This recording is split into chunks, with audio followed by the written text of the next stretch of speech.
Hi, welcome to GTS Distributions Come and Play Day here in Seattle.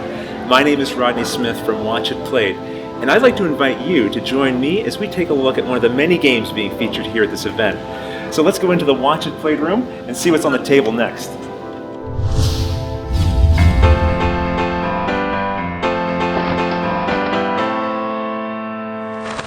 Okay, well now I'm here with Eric Riesner of Japanime Games, and you brought something with you. What is it? This is Krosmaster Arena.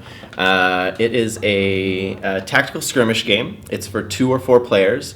Each player is going to control 2 to 8 of these pre-painted minis, and each of the minis has their own ability card, gives you their stats, spells they know how to cast, powers they have, everything, kind of how they operate, right? Yeah. And then it's a good old-fashioned brawl. Look, I got to jump in here because you sort of glossed over the pre-painted minis. I'm sorry, I got to a little bit, because these things... They look fantastic, don't they? Yeah. They do. I mean, just, yeah. They absolutely do. I'm not going to be modest about it. You don't have to be. They look, well, I can't, I didn't have anything to do with the design, so I can... Because someone looking at this might think, okay, I get that you've painted this copy, but right. This is a presentation demo thing for this. It's not. This is how they come. No, I definitely get that. I mean, we've gone to numerous shows already promoting this game before it comes out next month, and people will come up and they'll look at it and like, oh, these look really good, and that's like, so this is one of two things. It's like, this is you painted these, right, just to make a good presentation, or it's, well, this is a production model and they're not going to look this good, and it's great because I can just say no. This is exactly how they're going to look when they come out of the box. Yeah. And you're getting this exactly. And I bet you get the face, right? That's when they go, oh. Yeah, exactly. I believe it. Almost everybody to a person is super excited when they learn that they're pre-painted like this, because most people don't have the time or the skill or whatever it is to paint all these figures when they get, the mini cannon blasted at them and they come home with 200 minis, right? And so now what are you going to do? But you get this, and I mean, the most work anybody has to do is put together these crates and trees. And This is a funny thing. I know that the miniatures are the highlight, obviously, here in terms of the component. I think it's one of the highlights for sure. But I was kind of drawn to the 3D elements here. Just, I know they're simple token pieces, but it does kind of make everything pop a little bit. It absolutely does. Yeah, it gives a lot of texture to the board, and obviously they're important for gameplay purposes as well. But, okay, tell me about that. So how does this affect? Is this a block movement? What's the idea here? Right, exactly. So trees and shrubs will block movement. So figures have a movement score, and each round they can move that many cells, right? So the Cassius here, for instance, can move 3 cells, and so we would count that out, 1, 2, 3, like that. Right? Okay, sure. Trees and shrubs will get in his way, so he needs to go around that. And then crates, he can move through or onto crates, and they give a special bonus to the range of the figure's spells. So while you're on top of the crate? Right. So each spell will so Cassius, for instance, his one main attack spell has a range of 1 to 5, and you always count that out. You never count anything diagonally, it's always orthogonal. So we'd count that out, 1, 2, 3, 4, 5, something like that, right? If Bada Boom is hanging out over here, we'd count it out 1, 2, 3, 4. He's in range. There's no trees or people in the way, and so no problem. But if the king of the go balls was here, then that would be a block shot. But if Cassius is on top of the crate, and so it would do 1, 2, 3, 4, 5, 6. He could get somebody all the way back over here. So we jumped ahead a little bit, but that's what it does. And if you like these, when we did the Kickstarter, we have alternate versions of all of the crates and the shrubs and the trees, alternate cardboard versions, and there's resin versions of all those as well. So if somebody wanted to trick out their copy of Krosmaster, they can go. Now, is that Kickstarter only? If you want to get those additional elements, or they will be available after that, but not readily available. Right, so it's kind of exclusive for the Kickstarters for a while, and then opens up for the rest of the people. Right. Yes. Don't anybody hold me to this. What I'm about to say, but the idea is that none of that promo stuff will be available through retail stores, right? Okay. So distributors and retailers won't have it, but they'll be available through us only at conventions. I gotcha. Okay. So, good reason to asterisks on the other side of that, but that's the idea for now. So, okay, neat. So if somebody wants to get the resin versions of all of these tokens of all the shrubbery and the trees and stuff, come visit us at a show. We're at every show, and then they'll be available. It's a good reason to come out and see it. The game launches next month, which is what? Because? Which is what? Oh, sorry. You said next month. Next month. Which month? July, yes. Right. I suppose. This could go up next year. Who knows? Yeah. Right. He said it launches next month. I've had this game for 6 months. I don't understand. So the game launches July 2013. Okay. We'll be shipping units beginning July 9th, 2013. And doing some mental math here. Yeah. And it is 2013, right? I think it is. Yeah, it still is. Good. Okay, good. All right. So I nailed it. So we'll start shipping out the Kickstarter units and all the pre-order units then, and then distributors will have it shortly after that. The street date for everybody else that didn't kickstart it is the 20th. Is that a Tuesday? Sure, it is somewhere around there.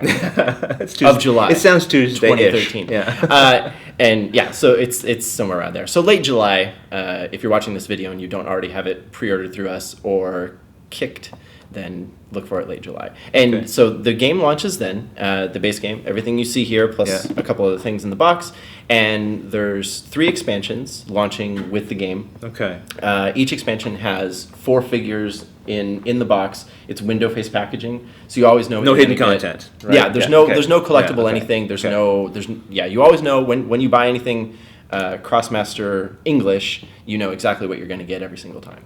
And so there's 3 of those, and so there's 12 new pieces coming out with launch, in addition to the 8 that are in the base game. And then 2 months after that, there's 3 more of those. And then 2 months after that, there's 2 more of those, plus some other stuff. Okay. And then we have Frigost, which is a kind of true expansion for the game. That's going to be a new double-sided board with some new elements and some new demonic rewards and other stuff, and that'll come out in November. So those first expansions give you more pieces to play with, and then the bigger box expansions give you more gameplay elements and things to add to. Right, exactly. Okay, interesting. Yep, and it gives a new rule set as well that adds some pretty cool layers to the game. But for now, I mean, let's not get ahead of ourselves here. People are going to have plenty to do here. Yes, yeah. So they have the 8 figures that come in the base game, and then you're going to have 12 more right away, and then more coming after. Well, listen, I got really absorbed in the components and the visuals of it, and can you talk to me a little bit about some of the gameplay elements that are around the table here? Because you touched on it briefly. Can you maybe go into a little more detail about absolutely. Okay. Each player has, in a 2-player game, has 6 gallons of glory. These are like your victory points, and the goal of the game is to steal these gallons of glory from your opponent. So it's kind of a tug of war with these gallons of glory. Okay. There are a few ways those will change hands, but the most basic way and the most common way is to KO your opponent's figures, right? Right. So when you knock out an opponent's figure, you steal gallons of glory equal to the level of that character, and you might be able to see it here. There's a little number in the upper right-hand corner here. It tells you the level of the character, and so everybody in the base game is level 3, and then the expansion figures range from 1 to 6. Okay. When you and I are playing a game, we are going to bring to the table a team of figures whose total level equals 12. Oh, so there's a point system here. You can, and so they're ranked that way. Right. You can bring your own sort of personalized team. Yeah, exactly. As long as they equal 12 points. Yep. Okay. That's okay. it. Very Yeah. neat. All yeah. right. So I could bring the Weenie Squad. Yeah.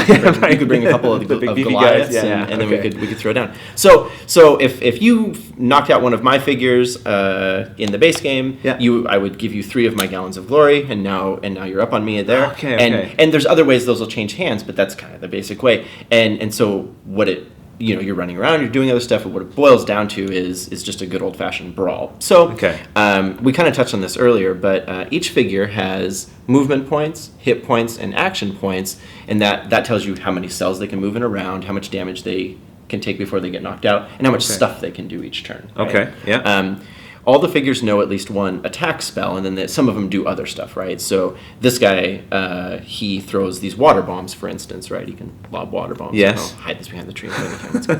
And she can teleport, right?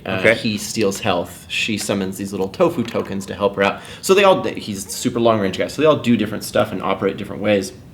So on a typical turn, let's say we were using Bill here, and Bill's, like I said, he's the super long range guy. So the range on his spell is 3 to 8 on his one attack spell, and so and we would count that out again. We'd go 1, 2, 3, 4, 5, 6, 7, and 8. So if we wanted to hit Bada Boom here, we'd go 1, 2, 3, 4, 5, 6, 7, 8. perfect, he's in range, and it's actually 9 because he's on the crate. And then you would check to see if there are any trees or other figures in the way, and you would draw a straight line from the cell that he's on to the cell that he's on, and if there something in the way, like another figure or tree or something like that. Right. Okay. Yeah. Then it's a block shot. But here, it's all good. It's no problem. So all the spells do some amount of damage. Bill's actually set up right here, so it's perfect. Bill's going to do 1 point of damage every time he attacks, and that's going to happen. He's going to do well. He connects, and so this is for minis players. Sometimes it's a disconnect for them because they don't understand that. Like sometimes you have to like actually hit on other minis games and stuff. You always hit. It's just how much damage They're very competent fighters. Yes, they always connect. Yes. But so do you. But they may not do any damage, or they may do extra damage. So whenever you attack with a spell, you roll 1 die. Okay. And if your result is this, or the wild, you've dealt an extra damage to the figure. Okay. Yeah. Whenever a figure is attacked, they roll a die, and if they get the shield or the wild, they've reduced the amount of damage they're about to take by that many points. Right. And so some are better at it than others. Cassius here, he rolls 2 dice whenever he attacks because he's a heavy hitter guy. The king of the go balls, he rolls 2 dice whenever he defends because he's beefy. Tough. Yeah. So here's Bill. He's gonna fire at Bada-Boom, and so we would roll 1 die to see if we do extra damage, and so we got that's this what we wanted. Extra, bam. So we roll that over to the extra damage side. That's fantastic. And then Bada-Boom's gonna roll 1 die to see if we reduce the amount of damage. So that's a miss. Okay. And so Bada-Boom's gonna take 2 points of damage, and you're gonna this, and you're gonna put it on his figure card, which is right here. Bam. And so now that signifies that he's taken 2 points of damage, and he's got 7 more before he gets knocked out, KO'd, and then you would collect those gallons of glory equal to his level. Is that the idea? Okay, yeah, exactly. I think I'm getting the hang of this. Yep. All right. And the coins are scattered around the board. You can run around, pick up coins. You can use the coins to steal gallons of glory. So if I have 10 coins, I can visit one of these little cells here. I can cash in those 10 coins and steal one of your gallons of glory. You can also use those coins to purchase boosts, buffs, and equipment, which you can then assign to your character. Which are some of these other right? These are I put a couple out here, but there's a bunch of them in the box here. Okay. And so you would assign them here, and so this one, for instance, would give him +2 hit points and the critical hit ability. Now he's going to roll 2 dice whenever he attacks. Okay. Right. And this is all. It seems like it's all written on